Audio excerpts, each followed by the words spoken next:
This podcast is supported by patrons. You can find a full list of them in the description of this episode.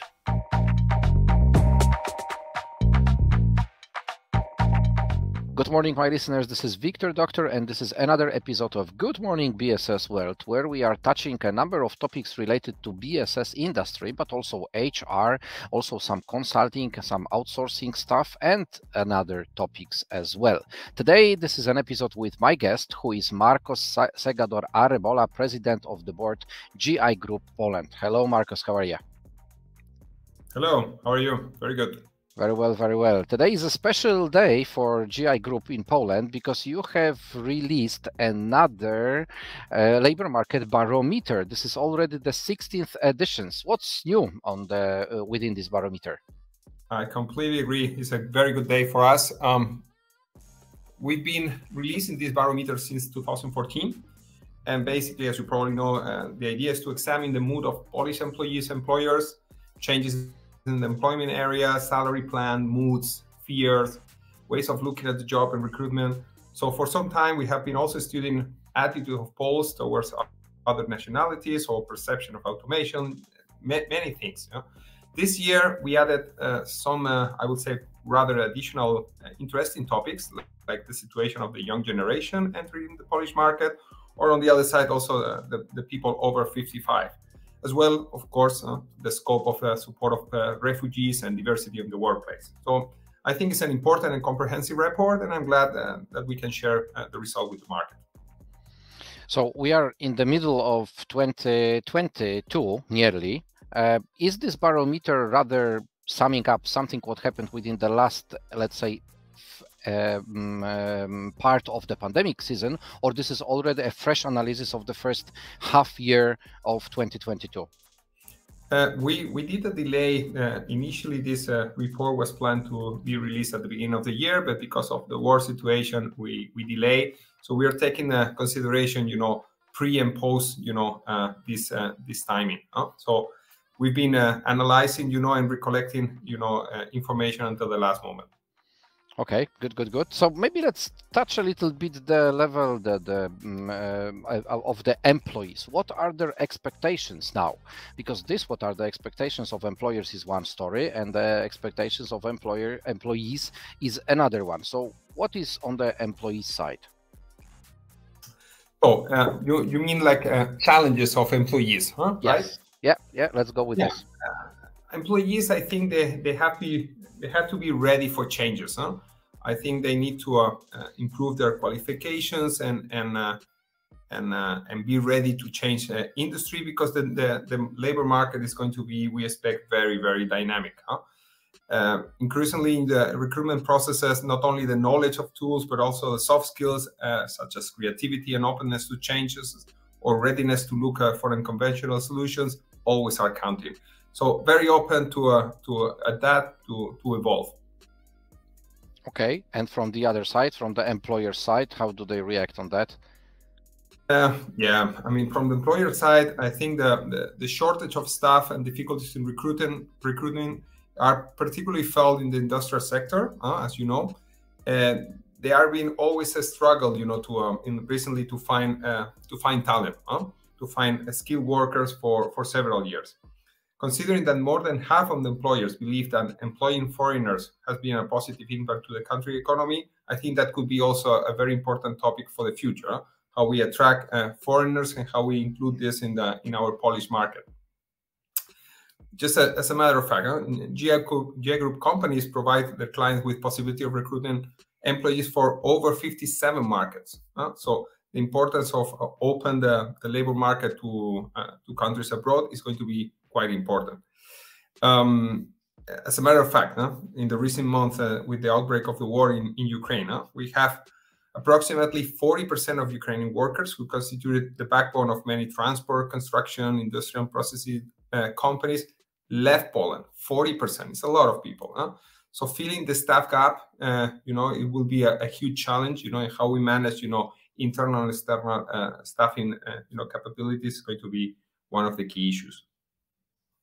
And you mentioned about the shortage of talent.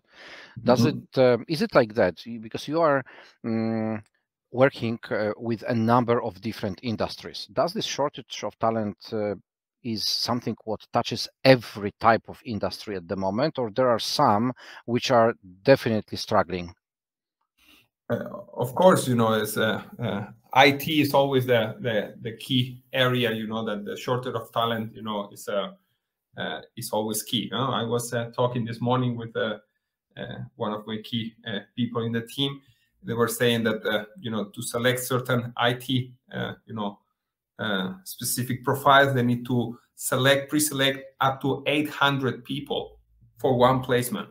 800 to 1. 800 to 1.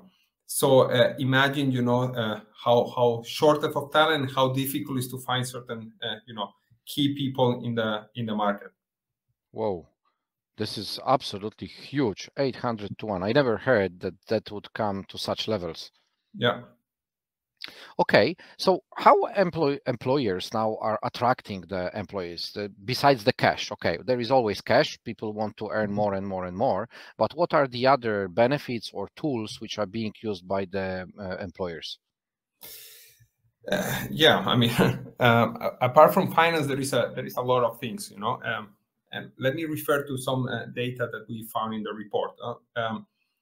Of course, taking into account the rising cost of living, earnings will definitely play a very, very important role.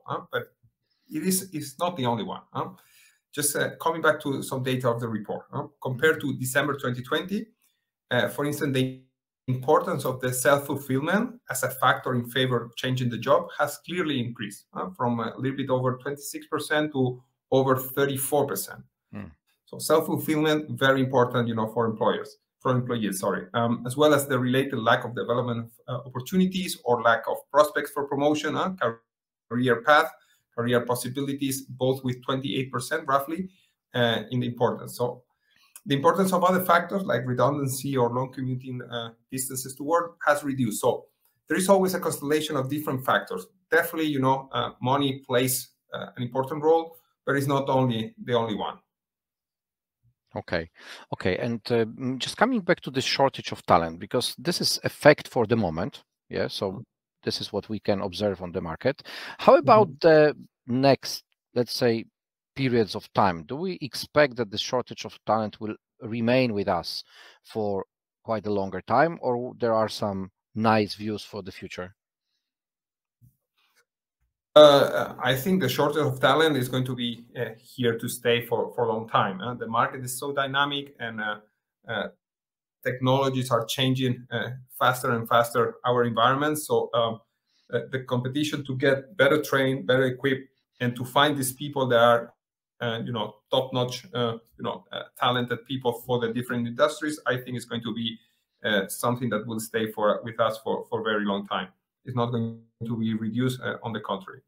Okay. One of the, let's say, rescues for the shortage of talent is to bring employees from the other countries, from the other even parts of the world. So now, after the pandemics, people are more open to travel and so on and so on. Do you think, it might be your subjective opinion, of course, that Poland is attractive for the foreigners to come here to work? I think as a matter of fact, from let's say the CE countries environment, East Europe, Poland is definitely one of the attractive countries. And when we see the composition of our labor market locally in Poland, we see that there is a lot of people from countries around us.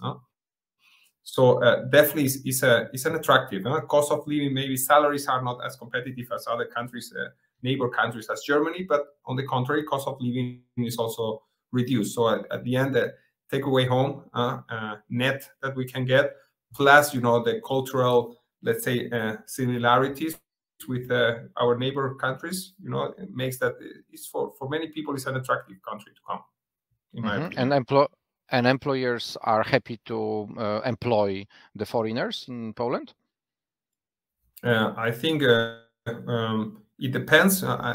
What we feel is that definitely there should be a critical mass when it's difficult to introduce a new nationality, because there is always the cultural gap. There is always the issues with the language. But when we this barrier is over and we have a critical mass of workers in a company, then we see that with certain tools and with certain procedures, all these challenges can be overcome, and we have workers with employing people from definitely a lot from Ukrainian, but also we are working with people from Asia, and when we overcome these initial cultural barriers and language barriers, the work is properly done, and they are normally very, very happy about the experience. Especially that from the procedures perspective, it is much easier now to employ foreigners than it was like some time ago, isn't it? For Ukrainians, absolutely, because of the new laws and due to the war situation. For the rest, of course, it depends from country to country. For Ukrainians, as we all know, the war situation created a special setup that facilitates, the employment of the people coming from there. Yeah, it takes 2 weeks or something like that to get the permission, isn't it? Yeah, it's really speeded up, and I think was a very good action from the Polish government to facilitate the humanitarian crisis that was coming from Ukraine. So, in my opinion, it was an example of how to manage a very difficult situation in a very agile way. Okay, so human factor is human factor, but there is also an element of automation. For a number of years, it was some kind of a solution for the shortage of talent. Is it still a case? Is it still like that companies are seeing the value of implementing the automation? Let me come back to some data of the report. The research results on this issue are, I would say, quite interesting and show a certain loss of enthusiasm for automation. It's not surprising that the level of distrust among employees has increased. Currently, a little bit over 34% consider it as a threat, while a year ago was feared by 28%. So employees are having more and more, let's say, fear by automation, but employers, the companies, are more cautious about this trend. The percentage of companies potentially interested in such solutions drop from one year to the other, from a little bit more than 63% to somehow 55%. So probably, the pandemic, has something to do. It will be difficult to extract solutions, but this is a fact. Employers are having somehow a little bit less interest on automation. This year, due to the economic forecast and geopolitical developments, may bring also unexpected and even revolutionary changes in the labor market. So there is a lot of many unknowns ahead of us. So which direction the automation will develop is difficult to say. It's very difficult to say, but definitely the solutions, how the labor market in Poland or Europe will evolve after the war, how will be, all the, let's say, migrations of a lot of people and how we'll be speeding up or slowing down automation. There is a lot of variables that will follow particularly and very detailed. It's going to be very interesting to see. You have already mentioned a couple of very interesting outputs of the report, but if you were now to pick up your 5 the most important elements out of the barometer, what would they be? This is the usual question from a good journalist. I will say, it will be not playing, fair with the great work, that we've been doing. Take 5 elements is going to be difficult for me. I think, of course, we can get, probably what will attract probably from your audience is if I talk about wage increases that everybody is attracted, Mm-hmm. So we can say that in the report, we found that only 1/3 of the companies are planning wage increases. That's still an increase of 14 percentage point compared to the data 1 year ago, but definitely is far away from the expectations, of the workers. The workers are really expecting, salary increases. The increase, for instance, in 2021 was expected to be over 46%. 46. But 46 in 2021, but these predictions came through only for 21. So this 1/3, of companies planning wage increases most probably will be not enough for the expectations of the employees. Okay, good. So As we started our conversation, we said that we are in the middle of the year 2022. So let's take a quick view on the next 6 months. Do you think that there will be bigger changes, or what we can expect within the next 6 months? We live in interesting times, I think. We live in very interesting times. I will not say, as you probably know, I arrived in Poland to work in this new assignment at the beginning of the year. I will never thought what was happening in the next couple of months, including the war in Ukraine. So it's becoming very, very difficult to predict the future, even a short term like you're suggesting of 6 months. But definitely these years and the following years will continue, I'm sure, to bring many changes due to geopolitical and economic situation. I think there is still many unknowns ahead of us. The war of Ukraine, of course, that is still ongoing, but also, all the consequences connected to the embargo and economic changes with Russia, the disruption of supply chains, the slowdown in agriculture in Ukraine. There is a lot of factors, geopolitical factors that this war are going to affect, and it's going to affect very much in the next 6 months. They also have a large impact on the economic situation, the labor market, and employment. There is a lot of effect on this. For instance, companies and employment agencies suffer from a lack of Ukrainian workers, as you know. Men basically are not allowed to travel abroad, and this is creating disruptions, in certain work areas that are demanded for men. So that will lead also to opening, as I was saying before, the scope to bring people from other countries, including Asia. So considering, the work of Ukraine, it's going to be a lot of changes, I think, in the next 6 months. Also, it's worth paying attention to changes in the area of management. The uncertainty of the future makes it possible to plan in advance, which also affects the labor market. So flexible forms of employment are gaining popularity as the hybrid mode and remote work. So coming out of the COVID situation, it will be interesting, how these systems are staying here for long term, or they are, coming back slowly to the old, status quo. So there is a lot of things, going on in the next months that I think it will be very difficult, to predict, accurately. Bonus question for the end of our talk. GI Group is present in many countries. So your company is running its activities in various locations, in various cultures, yes, in various business environments. What is your opinion about the difference of Polish market comparing it to the other markets where you are? Does it look very similar? There are similar challenges on other markets where you are running your business activities, or maybe there is something what is completely unique?